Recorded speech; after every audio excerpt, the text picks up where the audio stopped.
As the community continues to mourn the loss of Officer Philip Wagner, one group is stepping up to help the Lorain Police Department. Aria Janelle shows you how they're right there by the side of a family who lost a son, father, and husband. We're the club that nobody wants to be in. David Leo is the president of Ohio Concerns of Police Survivors. He knows firsthand the pain and grief of losing a loved one in the line of duty. His son Justin was an officer in Trumbull County.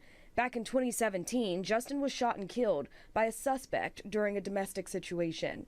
When Leo got the call about Officer Philip Wagner, his team stepped right in to help his family. They are so overwhelmed right now with what's going on in their world. This next week or so will be a complete blur to them. On Wednesday, Lorain Police Officer Wagner and his partner, Officer Peter Gale, were splitting a pizza near Colorado and Missouri Avenue. Suddenly, Michael Parker ambushed them with a high-powered rifle.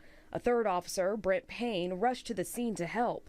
Officer Gale is expected to be okay, and Officer Payne still has several surgeries scheduled. Sadly, Officer Wagner died from his injuries. Leo and his team are wrapping their arms around his family. The community will rally around these people. I mean, what the level of support that they're going to see from the crowds lining the street the day before yesterday to what will happen at the calling hours and the funeral. And then like I said, we're there when it's all over, when all of the crowds die down. COPS is a nonprofit that helps families rebuild their lives after law enforcement officers are killed in the line of duty. Leo tells me this can be financial help or just being there in the middle of the night when they need someone to talk to. Hopefully, as the questions start happening, we're the group that they can pick up the phone and call. What does supporting the department look like with you all?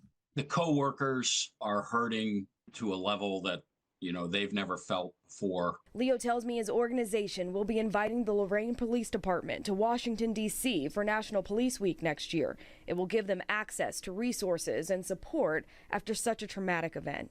For the coworkers to learn how to deal with what's going on in their lives, as well as the family. A tragedy that will live with not only Lorain, but all of Northeast Ohio forever. And maybe 6 months from now, a year from now, when they start processing some of this stuff, they'll remember, that somebody cared. A group whose support is unwavering. These are heroes, and we cannot forget that. For 19 News, I'm Aria Janelle.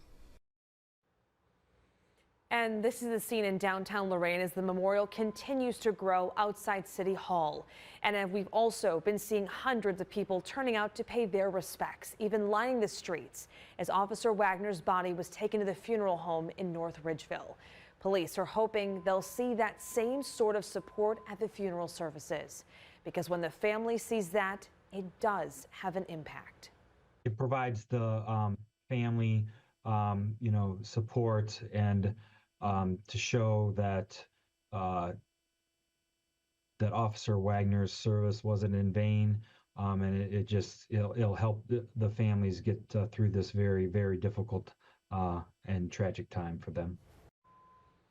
The police department thanking the community for the incredible outpouring of support, the donations, the food, the flowers, although they actually had to ask people kindly, no more food. We do have this QR code. This will take you to cleveland19.com, and it will get you a link to make a donation if you're feeling inclined. That will help all three families affected by this horrific crime.